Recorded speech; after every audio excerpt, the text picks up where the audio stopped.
এমন সময় একটা পাথর দে, পাথর কিংবা বর্ষা এসে রসুলের কানের কাছে লাগলো। লোহার হেলমেট ছিল, হেলমেটটা ভেঙে বসে গেল, দাঁতটা ঝরে পড়ে গেল, নবীজি বেহুঁশ হয়ে গেলেন। মুনাফিকরা এলান করে দিয়েছে নবী মুহাম্মদ মারা গেছে, আর ওহুদের প্রান্তে নবী মুহাম্মদ নাই। কিন্তু হযরতে আলী দৌড়ে এসে দেখছেন রসুল বেহুঁশ অবস্থায় পড়ে রয়েছেন। হযরতে ফাতিমা খেজুরের পাতাগুলোকে পুড়িয়ে ছাই করে করে ক্ষত জায়গায় লাগাচ্ছেন। আর এমন সময় হযরতে আলী ঢালে করে পানি নিয়েছে রসুলের মুখে ছিটা দিচ্ছেন। হযরতে এইদিকে কাজ চলছেন, এমন সময় আবু বকর দৌড়ে এসে রসুলের কাঁধে একটা হাত রাখলেন, মাথাতে রেখে দাঁতটাকে রেডি করেছে, হেলমেটটাকে টেনে বের করবেন। 180টা তীর খোয়া ব্যক্তি হযরতে তালহা বলতে, ভাই আবু বকর তোমাকে আল্লাহর কসম দিয়ে বলছি, আজকে রসুলের তীরটা হেলমেটটা বের করার হক তোমার নাই। আমি যখন খিদমতে নেমেছি আমাকে শেষ পর্যন্ত খিদমতটা করতেই দাও। বিশ্বনবী আবু বকরের মুখটা সরিয়ে দিলেন। হযরতে তালহা ওই অবস্থায় ছেঁচড়ে ছেঁচড়ে এসে রসুলের হেলমেটটাকে টেনে বের করলেন। বন্ধুরা আমার, তারা জানতো এখন দিন কি চাইছে, আল্লাহ কি চাইছে, আমার বডিটা চাইছে না আমার টাকা চাইছে না আমার মাল চাইছে। এই অবস্থায় যখন তীরটা দুটি হুককে বের করলেন, তালহা লটিয়ে পড়ে গেলেন। সেই অবস্থায় তিনি মরেননি। বেশ কিছুদিন পর হযরতে তালহা যখন পৃথিবী থেকে বিদায় নিলেন, আল্লাহর নবী তালহার জানাজা পড়লেন এবং আল্লাহর নবী তার দাফনের কাজে ছিলেন। আর তালহা যখন দাফন হয়ে গেল, সমস্ত কাজ শেষ হয়ে গেল, ফিরার পালা পড়েছে। বিশ্বনবী আল্লাহকে কি বলছে দেখেন। বিশ্বনবী বলছেন, আল্লাহ তোমার কাছে আমার একটাই দরখাস্ত, এটা তোমাকে মঞ্জুরি নিতেই হবে। এ দরখাস্ত অন্য কেউ করছে না, তোমার হাবিব করছে, তোমার আখিরি পয়গম্বর করছে। এ আল্লাহ, আমি তালহাকে শেষ বিদায় দিলাম। যেদিন ইসরাফিল সুর ফুঁকবে, তালহা এখান থেকে লাব্বাইক দিয়ে উঠবে। যেদিন তালহা আমার কিয়ামতের মাঠে উঠবে, হে আল্লাহ তুমি তালহাকে দেখে মুচকে হাসবে আর তোমাকেও দেখে তালহা হাসবে। জিন্দেগিটা কখন হয়েছিল? তালহা বুঝেছিল আল্লাহ এখন আমার জানটা চাইছে, এই সময় আমার জানটা আল্লাহ চাইছে, আমার রোখা যাবে না। খন্দকের যুদ্ধে, যুদ্ধ তো হয়নি খন্দকের, খালি মহড়া চলেছিল, লম্বা ঘটনা। বিশ্বনবী তাঁবুতে আছেন, এমন সময় ঝড় আর হাওয়া চলছে। বিশ্বনবী তাঁবুর পাশে বসে আছেন, আর হযরতে সাদ বিন আক্কাস রাদিয়াল্লাহু তাআলা আনহু এতগুলো তালোয়ারকে একসঙ্গে বেঁধে নিয়ে গিয়ে আঁধারে তাঁবুর কোণে নামাচ্ছে। ছড়াক করে শব্দ উঠল। নবীজি বলছেন, কে গো, সাদ নাকি? সাদ উত্তরে বলছেন, রাসূলুল্লাহ, হ্যাঁ সাদ বিন আক্কাস। বলে, এত রাতে কেন তুমি এলে, তোমার কাছে কি? বলছে, রাসূলুল্লাহ এগুলো হলো তালোয়ার। আর আমি এত রাতে কেন এলাম শুনেলেন? আমি সাদের লাখো প্রাণ থেকে একটা আখেরি নবীর প্রাণের মূল্য অনেক বেশি। নবীজি গো, আমি এখানে এসেছি আপনার সিকিউরিটি দিতে, সারা রাত আমি আপনাকে সিকিউরিটি দিব। বুঝেছিল ওদেরকে জালসা করতে হয়নি, ওই সাদ বিন আক্কাসের বাড়িতে মৌলানা পাঠিয়ে জালসা করতে হয়নি। যা, রাসূলুল্লাহ সাল্লাল্লাহু আলাইহি ওয়াসাল্লাম যুদ্ধের ময়দানে তাঁবুতে আছে, তুই গিয়ে সিকিউরিটি করগা, তুই না গেলে ওখানটা বেশ জুতের জায়গা হবে না। করতে হয়নি। ওদের বিবেকের চেতনা ছিল, ওদের বিবেক মরে যায়নি, ওদের বিবেক ঘুমিয়ে যায়নি, ওদের বিবেক শেষ হয়নি। এখন কি দরকার ওরা বুঝে নিয়েছে। হতভাগা খালি আমরাই বুঝতে পারছি না। হতভাগা আমরা, আমাদের মতো হতভাগা আর কেউ নাই। মদিনার মার্কেটে হযরত ওসমান গনি রাদিয়াল্লাহু তাআলা আনহু মাদ্রাসার কালেকশন করছে নাকি মাদ্রাসা? ওই কোথাকার তুমি? ওকে কেন দিচ্ছেন মাদ্রাসা কালেকশন দিয়েছে? রাস্তায় যাবো, অনেকগুলো লোক আছে, সেখানে যাও তুমি। আমি তালবিলিম বলে হটাইলাম, আর ও ঢুকেছে, 1 টাকা দেবেন না, আদত খারাপ হয়ে যাবে। রাসূলুল্লাহ সাল্লাল্লাহু আলাইহি ওয়াসাল্লাম সব দান করতেন, যে আসতো তাকে দিয়ে দিতেন নাকি? এটা মাদ্রাসার একটা জালসা চলছে, সেখানে যদি ভিকিরি 50টা ঢুকিয়ে দেয় তো কি অবস্থা হবে? যাও তুমি, যাও ওইদিকে যাও, বিশাল মেলা চলছে, মেলাতে চলে যাও।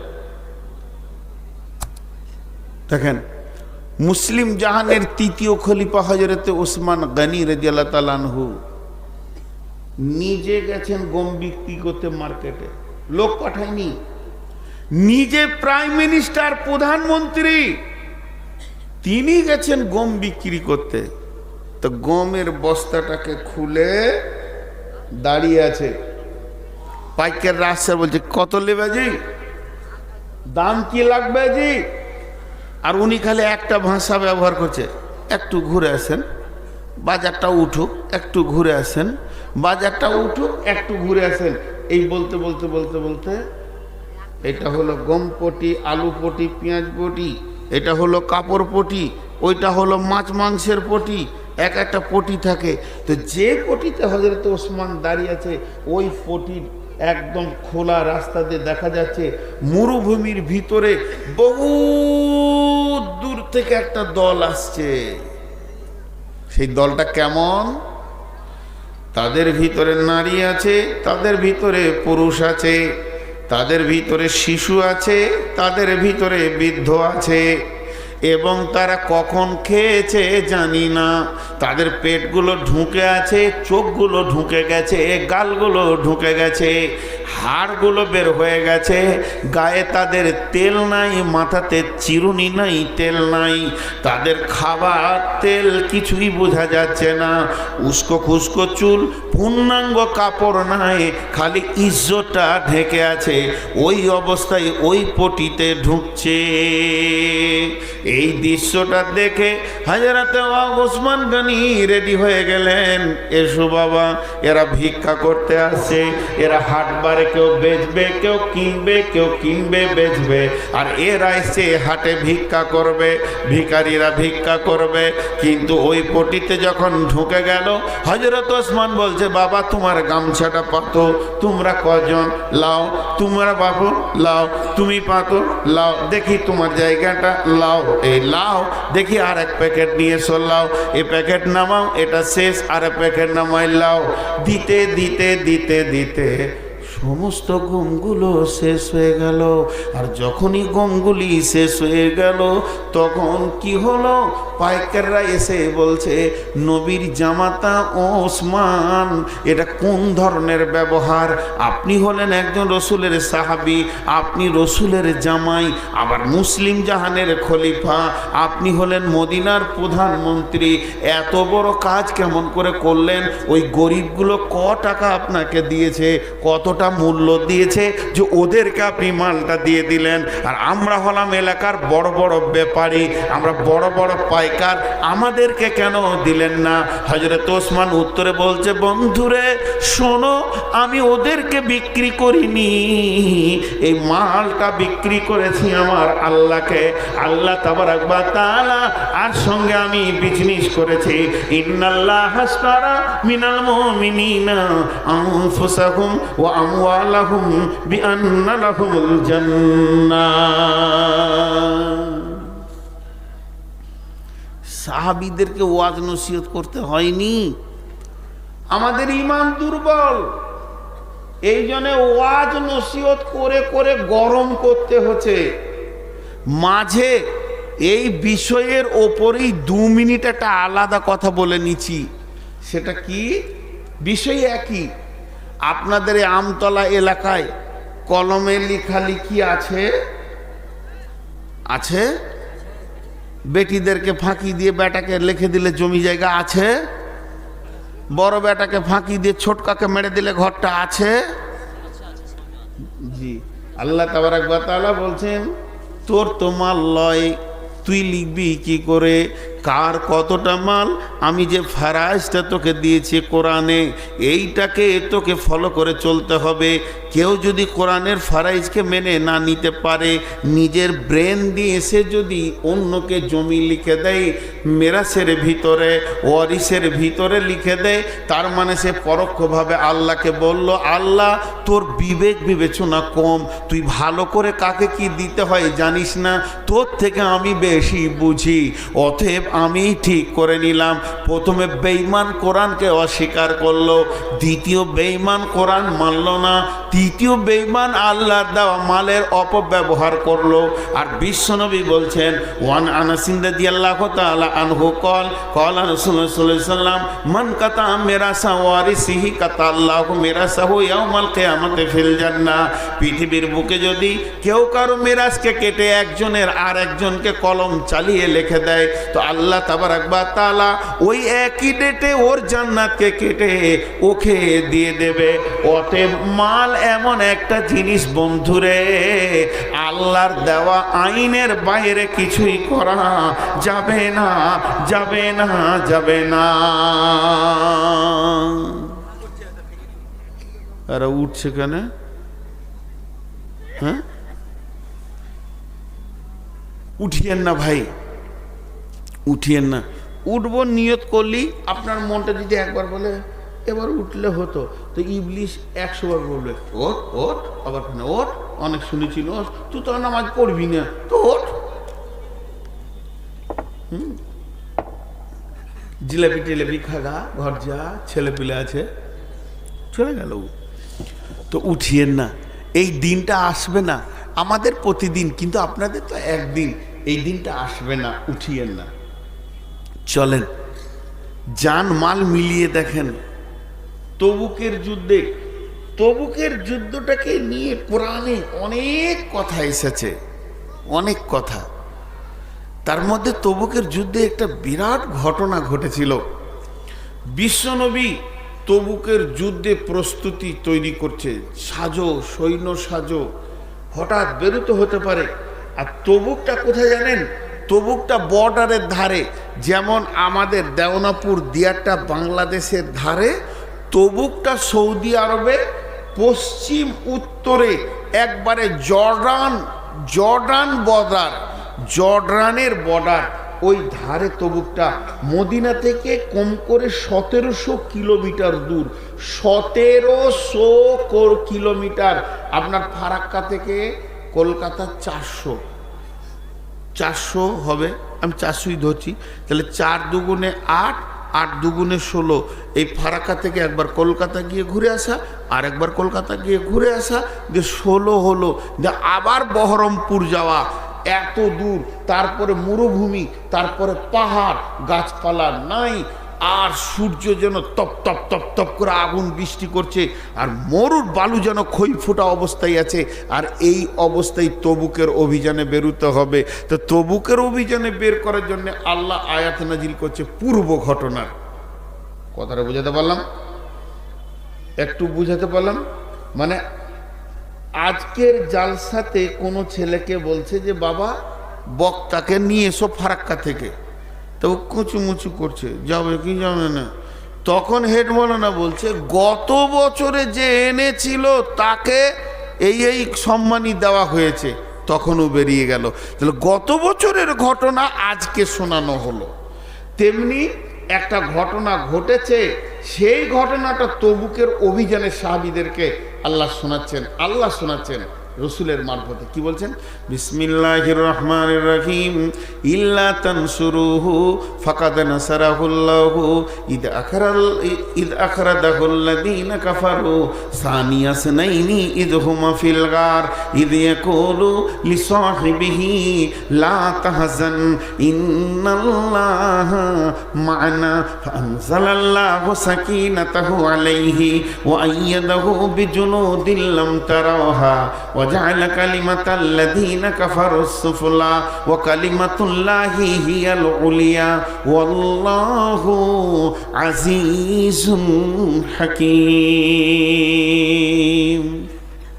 জি, বাপকে মারা যাবে, বাপকে মারা যাবে, বাপ যদি মুশরিক কাফের বেঈমানও হয় তো মারা যাবে না, তার খিদমত করতে হবে। কিন্তু এমন কিছু জায়গা আছে সেখানে মারা যাবে। এমন কিছু জায়গা আছে বাপ যদি প্রকাশ্যে মুরতাদ হয়ে যায় পিস করে ফেলে দেওয়া যাবে, কোনো গুনাহ হবে না। তো সাহাবীদের ভিতরে একজন সাহাবী নিজের বাপকে কেটে 2 পিস করেছিল। জি, সাদ বিন আক্কাস রাদিয়াল্লাহু তাআলা আনহু।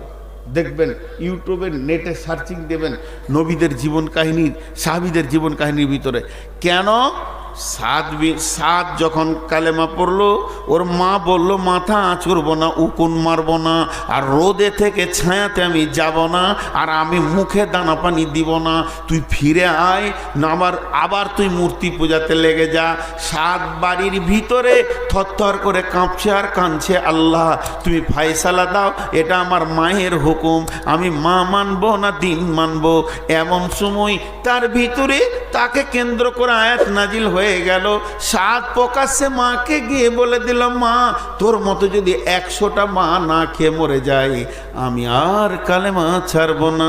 পরবর্তীকালে সাদের মা ঈমান এনে ফেললো, কিন্তু সাদের আব্বার খিদমত করে, সবই করে।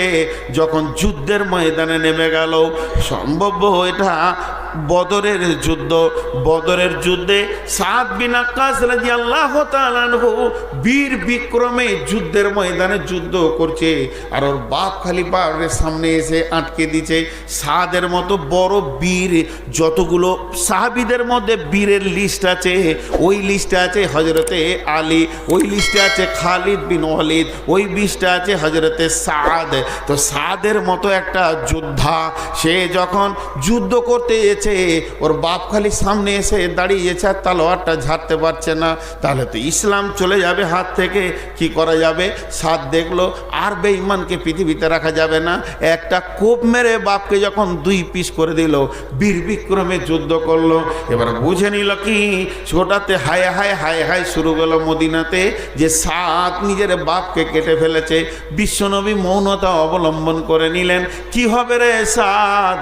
এমন সময় কোরআনের আয়াত নাজিল হয়ে গেল, সাদ কোনো বাপকে কাটেনি, বরং মুশরিককে জিহাদের ময়দানে কেটেছে। যে তার দ্বীনের বিরুদ্ধে, আল্লাহর বিরুদ্ধে কদম রাখে, তার কদমকে সরিয়ে দিতে কোনো অসুবিধা নাই। সেই রকম একটা ভয়ানক রূপ ধারণ করলো কোনটাকে? উহুদের, বদরের, তবুকের যুদ্ধটাকে কেন্দ্র করে। কারণ তবুকের অভিযান ছিল অনেক দূরে। তাই আমার আল্লাহ বললেন, হে নবী আমার সাহায্যের কথা ওদেরকে একবার শুনিয়ে দাও। যখনই শুনে নিল তবুকে যেতে হবে, 1700 কিলোমিটার যেতে হবে, প্রখর রোদের ওপরে যেতে হবে, জ্বলন্ত বালুর ওপরে যেতে হবে, আসমানে কোনো ছায়া নাই, রোদ সেখানে তাপ উঠবে। এই কথা যখন সাহাবীরা জেনে নিলেন, তখন সবকে কোন দিকে কি করা যায় দেখা যাক কি হয়। এর ভিতরে মুনাফিকরা সুযোগ নিতে শুরু করলো। মুনাফিকরা কানে কানে ফিস ফিস করে, যাবি না, খবরদার যাবি না, রোদে পুড়ে মরে যাবি রে, পায়ের ছাল থাকবে না, জ্বলে যাবি, পুড়ে যাবি, 1700 কিলোমিটার হাঁটতে হাঁটতে তোর কলজে পুড়ে যাবে রে। এরা তখন মুনাফিকগুলো এইরকম কাজ চালাতে শুরু করলো। আমার আল্লাহ বললেন, নবী হে ওদেরকে বলে দে এই পালুর গরম আর সূর্যের গরমের থেকে জাহান্নামের গরম আরো বেশি। এটা ওরা মানবে কিনা দেখেলে। তখন কোরআন আয়াত নাজিল হলো, হে সাহাবীদের দল, আমার আল্লাহ বলছে পৃথিবীর গরম থেকে আর জাহান্নামের আগুনের গরম বেশি। এরপর আল্লাহ তাবারক ওয়া তাআলা বলছে, নবী পূর্বের ঘটনা শুনিয়ে দে, তোকে আর আবু বকরকে কেমন করে আমি গারে সরে সাহায্য করেছিলাম। ইজহুমা ফিল গার, দুইজন যখন গর্তের ভিতরে, ইযে ইয়াকুলু সাহিবিহি লা তাহজান ইন্নাল্লাহা মা'ানা, একজন আর একজনকে বলছে, আবু বকর তুমি চিন্তা করো না, আল্লাহ আমাদের সঙ্গে রয়েছে। ইন্নাল্লাহা মা'ানা ফানজালাল্লাহু সাকিনাতাহু আলাইহি, আল্লাহ ওদের উপরে শান্তি বর্ষণ করলো। ওয়া কালিমাতুল্লাহি হিয়াল উলিয়া, ওয়া কালিমা আল্লাহ তাবারাক ওয়া ফানজালাল্লাহু সাকিনাতাহু আলাইহি ওয়া আইয়াদাহু বিজুনুদিন লাম তারাউহা ওয়া জাআলা কালিমাতাল্লাযীনা কাফারু সুফলা ওয়া কালিমাতুল্লাহি হিয়াল উলিয়া। কাফের বেঈমানেরা গর্ত পর্যন্ত এলো, নবীজিকে দেখতে পেল না, এবং আল্লাহর কালাম উপর দিকে চলে গেল আর শয়তানের কালাম নিচে দিয়ে নেমে গেল। আল্লাহু আজিজুন হাকীম, আমার আল্লাহ হলেন সব থেকে বড় কৌশলবিদ, হিকমতওয়ালা। এই ঘটনাটা তবুকের যুদ্ধে নয়, এই ঘটনা অনেক আগে, তখন কেবল ইসলামের প্রচার চলছে, হিজরতের ঘটনা। তা আল্লাহ বলছে এটা ওদেরকে শোনা, আমি তোকে কেমন করে সাহায্য করেছিলাম। যখনই শুনিয়ে দিল তো সাহাবীদের ভিতরে একটা জজবা পয়দা হলো, চলো মাল জমা করো। উঠবেন না কেউ, আমি কালেকশন করিনি। সাহাবীদের এলান করে দিল, মদিনার আনসার মুহাজিরেরা নিজের নিজের মাল মসজিদে নববীতে জমা করো। এরা ভাবছে কালেকশন করছে, পালিয়ে যায়। আল্লাহ সহি সালামতে ঘরে পৌঁছিয়ে দাও, রাস্তায় যেন হটকে না পড়ে যায়। আল্লাহ, ওরা ভাবছে আমি কিন্তু এখনো যুদ্ধের কথাই বলছি। তা হযরত বেলাল এলান করে দিল মসজিদে চেপে, ও মদিনার আনসার মুহাজিরেরা, তবুকের অভিযানে যেতে হবে, মাল জমা করো। মালের এবার শুরু হয়ে গেল ইবাদত। এতক্ষণ তো জানের হচ্ছিল, তীরে দিয়ে দিল জান, আর কোথাও দিয়ে দিল জান। এবার মালই শুরু হলো। একটা সাহাবীর নাম আব্দুল্লাহ জুলবাদাজাইন, দুই কম্বলওয়ালা আব্দুল্লাহ। ওর ঘটনা, বড় লোকের ছেলে ছিল, কালেমা পড়ার কারণে ওকে সব কেড়ে নিয়ে ন্যাংটা করে রসুলের কাছে পাঠিয়ে দিল। মায়ের কাছ থেকে একটা কম্বলকে ছিঁড়ে অর্ধেক গায়ে নিল, অর্ধেক কোমরে নিয়ে কম্বল নিয়ে এসে রসুলের কাছে হাজির। লম্বা ঘটনা আছে। বাপ আর চাচা মিলে, দুইটা বাপের একটা সন্তান, মানে চাচা বাঁধা ছিল, অনেক টাকার মালিক। ও যখন বেঈমান ছিল তখনও ওর দান করা অভ্যাস ছিল। কেউ যদি বলতো যে আমার অসুবিধা, লে কত লিবি, লে এলে যা চলে যা, পকেটে হাত বতো দিত, যা চলে যা। সেই আব্দুল্লাহ জুলবাদাজাইন কোটিপতি ঘরের ছেলে, এখন 2 দিন 3 দিন 5 দিন খেতে পায় না, আসাবে সুফাদের সঙ্গে থাকে।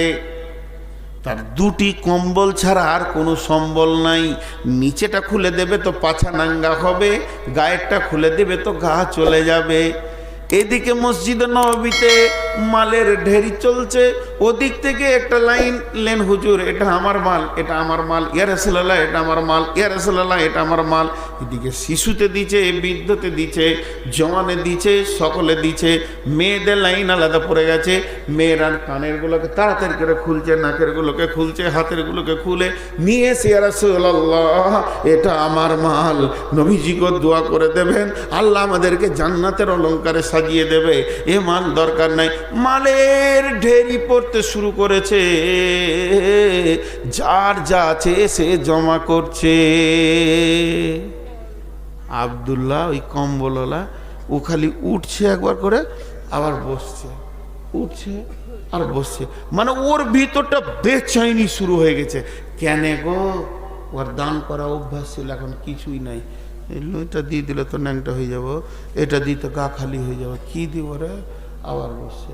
কিছুই নাই রে, আজকে কি একটু মাল, একটা খেজুরও যদি থাকতো আমার কপালে, ওটা না খেয়ে জমা করতাম, তাও এই মালে আমার নামটা শরীক হতো আল্লাহর কাছে।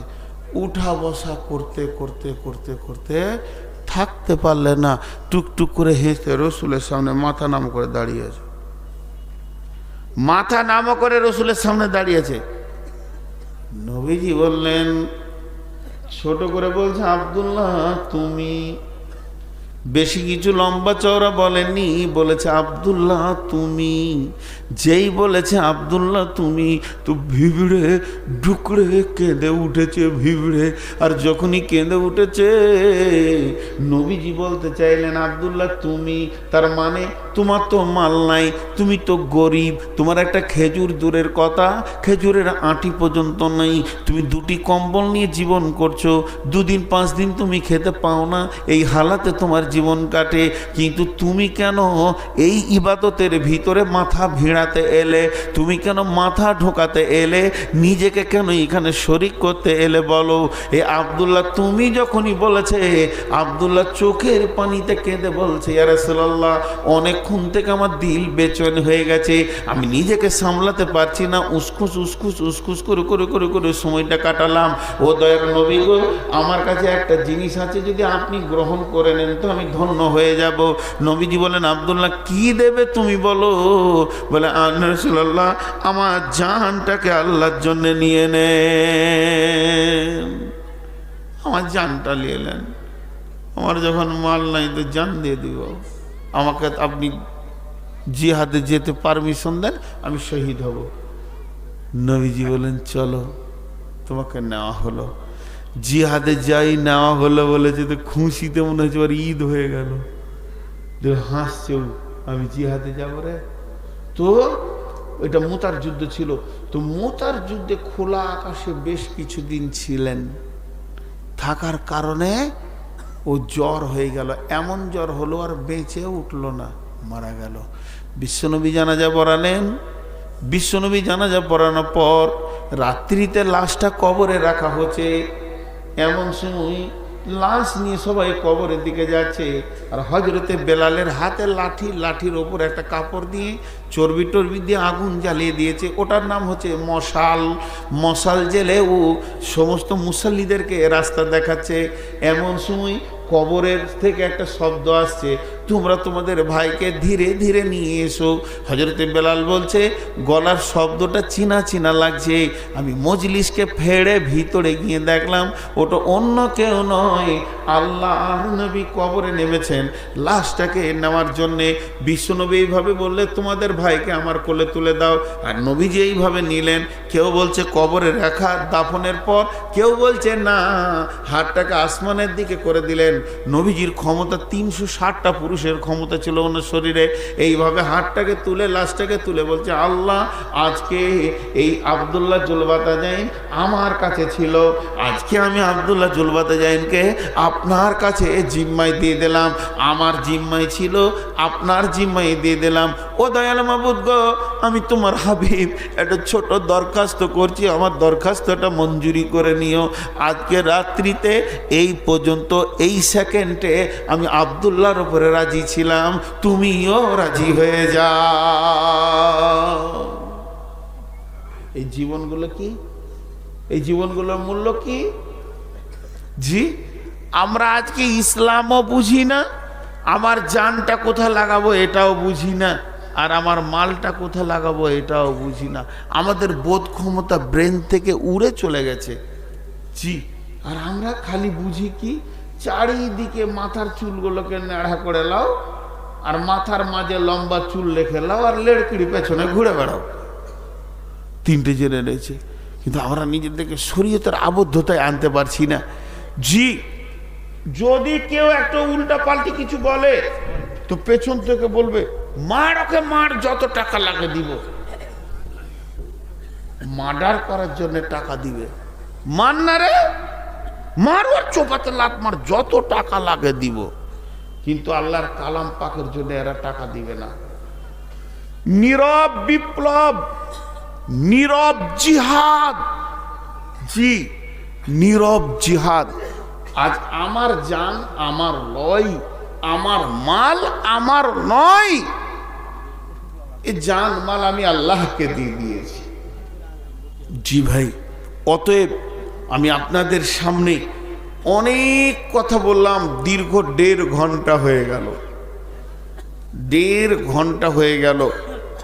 তো আমি বায়ান ছাড়িনি, আমি আপনাদের সামনে ছোট ছোট কয়েকটি ঘটনা বললাম। আর একটা ঘটনা আপনাদের সামনে তুলে ধরি, এখান থেকে আপনাদের চেতনার দরজাটা যদি একটু খুলে চলে যাবেন না আল্লাহর গোলাম রসুলের উম্মত। একটা যুবক আসলেন, এসে রসুলকে বলছেন, ইয়া রাসূলুল্লাহ আমি কয়েকদিন ছেলে মেয়ে নিয়ে ফ্যামিলিতে খেতে পাইনি, কিছু আছে তো দেন। নবীজি বলছেন বাইতুল মালে কিছু নাই, সোনা যা ছিল সব শেষ। ইয়া রাসূলুল্লাহ আমি অনেক ক্ষুধার্ত আছি, উঠিয়েন না ভাই, উঠিয়েন না। নবীজি বলেন এক কাজ করো, তুমি আমার জামাই ওসমানের বাড়িতে যাও। যখন ওসমানের বাড়িতে ওই ব্যক্তিটা গেল, এবার দরজায় ধাক্কা দিবে, কলিং বাজাবে, আর ওসমান বেরিয়ে আসবে। যেই দরজায় ধাক্কা দিতে গেছে, এমন ভিতর থেকে একটা সাউন্ড আসছে। সাউন্ডটা কি? হযরত ওসমান তার বিবিকে বকছে, আর বিবিটাকে জানা মানা আপনার আমার ঘরের মেয়ে নয়, রসুলের বেটি উম্মে কুলসুম, রসুলের মেয়ে উম্মে কুলসুম, রসুলের কলিজার টুকরা উম্মে কুলসুম, একে বকছে কে না? রসুলের জামাতা ওসমান। কি বলছে? তুমি খেপি, তোমার হুঁশ নাই, জ্ঞান নাই, তুমি মোটা বুদ্ধি মেয়ে, তোমার কোনো জ্ঞান বুদ্ধি বলে নাই। একটা চেরাগ, একটা প্রদীপ জ্বাললেই তো যথেষ্ট হয়ে যায়, তুমি কেন দুটি প্রদীপকে জ্বেলেছ বলো? ওকে বকার অপরাধটা কি? কোনো মাল নষ্ট করে দেয়নি, বিরাট কিছু ক্ষতি করে দেয়নি, বড় কিছু গুনাহ করেনি, শুধু একটা প্রদীপ একটা চেরাগে কাজ চলে যাবে, রাতটা দুটি জ্বেলে দিয়েছে, এর জন্য ওকে বাঘের হুঙ্কারের গর্জন দিয়ে বকছি। এই যুবকটা মনে মনে করছে, ওরে আল্লাহ, যার ঘরে দুটো চেরাগ জ্বললে এত বকে, তা সে আবার আমাকে দান করবে? সে আমাকে দান করবে? নিজের বিবিকে বকছে, রসুলের বেটিকে বকছে, দান করবে? ও হাত গুটিয়ে সুরসুর করে পালিয়ে এলো। রসুলের কাছে সে মন খারাপ। তোমাকে কি দিয়েছে ওসমান? ওসমান ফের কি দিবে? মামলা খারাপ চলছে, ঝামেলা, দুটো চেরাগ জ্বালানো নিয়ে আপনার বেটিকে বকছে। নবীজি বলেন যাও, এবার হয়ে গেল বিপদ, কারণ এটা হুকুম রসুলের, এবার মানতে হবে। গেল ওসমানকে ডাক দিলে, তো কি হলো? বলে আমাকে রসুল পাঠিয়েছে, আমি কদিন খেতে পাইনি। বলে দাঁড়াও, টুকরি করে মাল নিয়েছে, একবার দুবার তিনবার দিলে তো গামছায় বেঁধে নিয়ে বলে বাস বাস বাস। এবার ওই যুবক বলছে, রসুলের জামাত ওসমান, আমার মনের ভিতরে একটা প্রশ্ন আছে, আপনাকে করবো। বলছে আমাকে প্রশ্ন কেন করবো? রসুল বেঁচে আছে যে। বলে এটা আপনার ব্যাপার। বলে বলো। বলে মালটা আমি একবারে পাইনি, দুবারে পেলাম। হ্যাঁ, আমি তো কাউকে ফিরিয়ে দিইনি। বলে হ্যাঁ, আমি ফিরে গেছিলাম, আপনি ফিরাননি। বলে কেন? বলে আমি যখন প্রথমবার এসেছিলাম, দুটা প্রদীপ জ্বেলেছে, এর জন্য আপনি বিবিকে বকছিলেন, তো আমার মন বলছে ও দান করবে, পালিয়েছিলাম। কিন্তু এখন তো দেখছি আপনি অনেক দান করেছেন, তো বিবিকে বকছিলেন কেন? এটা আমার বুঝে আসছে না। হযরত ওসমান বলছেন, একটা হলো দান করা আর একটা হলো খরচা করা।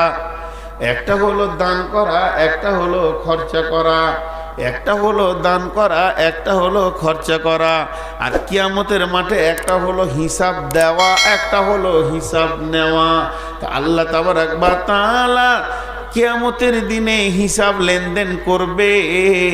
অতএব কিয়ামতের মাঠে হিসাব দেওয়া কঠিন, কিন্তু হিসাব নেওয়া বড় আসান। এর জন্য আমাকে দান করতে ভালো লাগে, খরচা করতে ভালো লাগে না। আমি যেটা খরচা করব, এটার হিসাব আল্লাহকে আমাকে দিতে হবে, আর আমি যেটা দান করব, ওইটার হিসাব আল্লাহ আমাকে ঘুরিয়ে দেবে।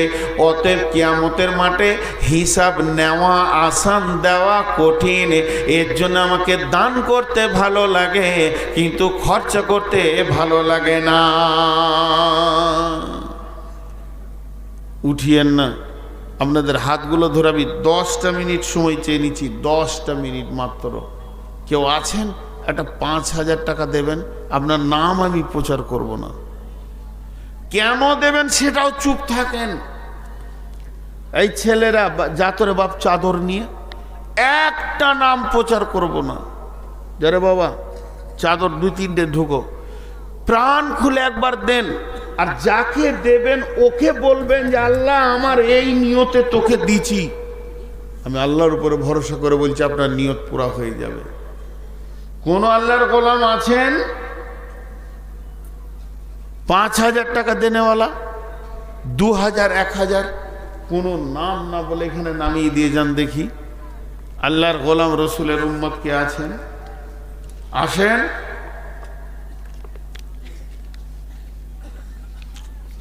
আল্লাহর গোলাম রসুলের উম্মত, আল্লাহর ওয়াস্তে দেন। মাঝে আমি একটা এলান করে দিই, নিজের ব্যক্তিগত ভুলে গেছিলাম। আমি এখন হজ বা উমরা ট্রাভেলস নিজে খুলেছি অনেক খরচা করে। যদি হজ বা উমরা কেউ করতে চান তো আমার নম্বরে যোগাযোগ করবেন। আমার নম্বর তো সবাই জানে, ইউটিউবারে সব দিবে কিন্তু নাম্বার দিবে না। খুব শিয়ান আমার, এই আমার নাম্বারগুলো দিয়ে দেবে সব নিচে। সমস্ত ইউটিউবে যতগুলো আছে যেন আমার নাম্বারটা আমার নিচে থাকে, পরিষ্কার কথা। তো আমার নাম্বারে যোগাযোগ করবেন। বিশেষ করে আলেম ওলামাদের জন্য আলাদা ফেসিলিটি থাকবে। গত বছরে 10-12 জন আলেম গিয়েছিলেন। আর আপনারাও যান, হজ বা উমরা যা করবেন, মক্কা মদিনার ইতিহাস আমি আপনাদের সামনে নিজে বক্তব্য রাখবো। এটা কি ওইটা কি, একটা চাদর হবে না, আর দুটো চাদর দেন তাহলে চট করে হয়।